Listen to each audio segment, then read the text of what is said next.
The firstborn generation anywhere in the world is such a weird and awkward thing. You're not quite two of anything to be something else, and then you're not quite of something else to be anything else. Let me give you an example. I'm an American born, but my ethnicity is Vietnamese, first generation.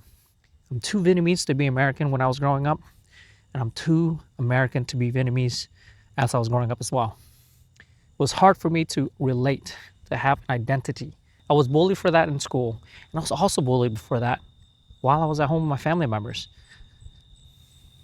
So I'm just doing my nightly walk to clear my head. That's what I like to do.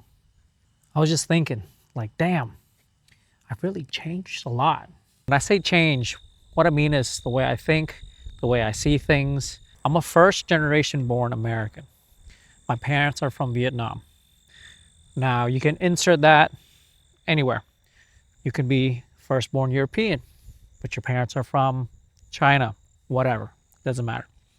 Being the first generation born, you're stuck in an awkward place. You're what I would call an in-betweener. You're in between two different cultures. So let me give you an example. I'm too American to be Vietnamese sometimes. And sometimes I feel like I'm too Vietnamese to be American. Now, some people see being an in-betweener as a curse. They can't quite lean into either side because they feel outcasted. They're not American enough to be American. They're not Vietnamese enough to be Vietnamese, like me.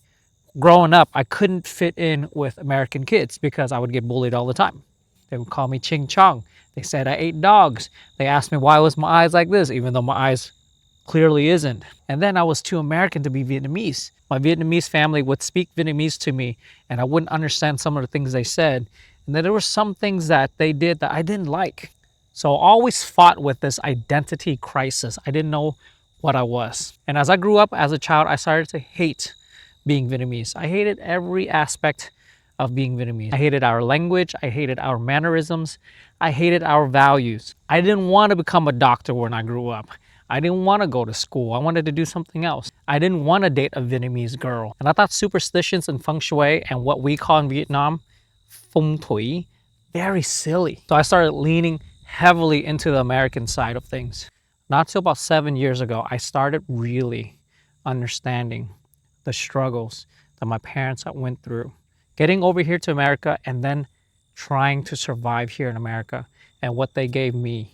I started learning the history of Vietnam, learning how beautiful that country really is and the people and the history and how rich the history was. I started appreciating my roots. I started to understand that it's not so black and white.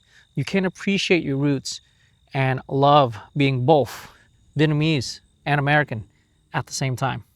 I don't see being a firstborn generation or an in-betweener so much of a curse anymore. I see it now as a gift because you and I are the generation that is going to bridge both the generation before us, our mom and pops, and every generation before that, and all the history and ancestors and everybody that came before us with our future generations, our kids, our nephew and nieces. So I just want to cap this video out by saying, go learn your roots. Do a 23andMe. Look it up. Find out about your history, your ancestors, and learn about how rich your culture was, how it started, why it got to where it was, and what happened, right? Learn about your food, your language. Now, you don't have to go so far as to convert, right?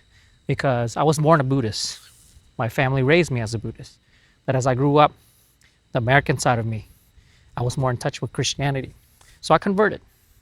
I'm a Christian.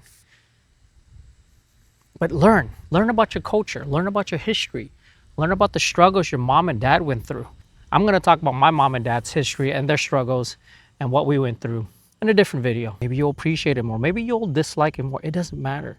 Just learn, appreciate it, and remember, you are the bridge that gaps generations together. That duty is on you. If you guys can relate and you guys want to follow me on my journey as an in-betweener, first generation born American, the duties that I have put on myself, that I will plan on carrying out, to retire my parents, to build a future for me, to build a future for my son and generations to come, consider giving me a follow. This I, the bearded dragon, your Viet American Unk, signing out.